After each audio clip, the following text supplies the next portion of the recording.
Сайн байцгаана уу таамжтай. Энэ удаагийнхаа видеогоор хорогдлоо гаргацгаая.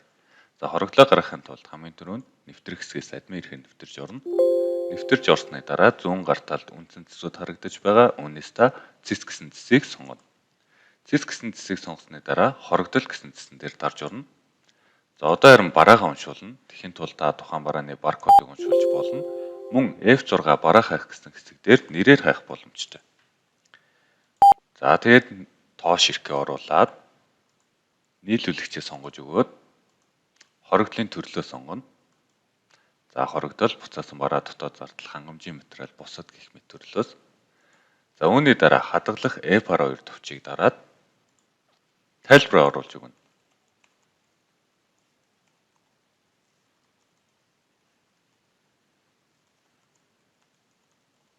За тайлбараа оруулсныхаа дараа хадгалах F2 төвчийг дарна. За ингэснээр хорогдлоо амжилттай хийлээ. Одоо харин хорогдлынхон түүхийг харахдаа түүх гэсэн цэсэн дээр дарж ороод хорогдлын түүх гэсэн цэсийг сонгоно. За ингэснээр дэлгүүрээс хорогдлоор гаргасан бүх бараа бүтээгдэхүүн маань падаа маягаар харагдаж байна. Та падааныхаа дэлгэрэнгүй харахаар бол уртлынх нь дэлгэрэнгүй гэсэн товчон дээр дарж ороод ямар бараа бүтээгдэхүүн хичнээн ширхгээр хорогдлоор гарсан бэ гэдгийг харах боломжтой.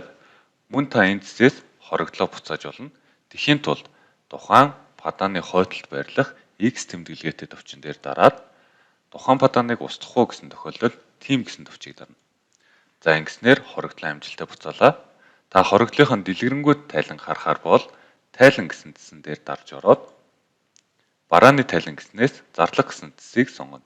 За ингэснээр дэлгүүр дээр гарсан бүх зарлага маань харагдаж байна. Борлуулалт болон хорогдол. За та энийг хүссэн шүүл дээрээ харж болно. Тэр тохиолдолд харилцагчаар, кодоор, баримтын дугаараар, огноогоор, бүлгээр, төрлөөр гэх мэт хүссэн төрлөөрөө та харах боломжтой байгаа. За мөн та харах багнуудаа сонгож өгч болно. Тэр тохиолдолд тоош иргээр зарах хүнийг харна, өртөг хүнийг харна гэх мэт энийгээ сонгоод өгч болно. За сонгосон багнууд нь харагдаад явна. Гэх мэт та тайлангаа хүснээрээ харах боломжтой.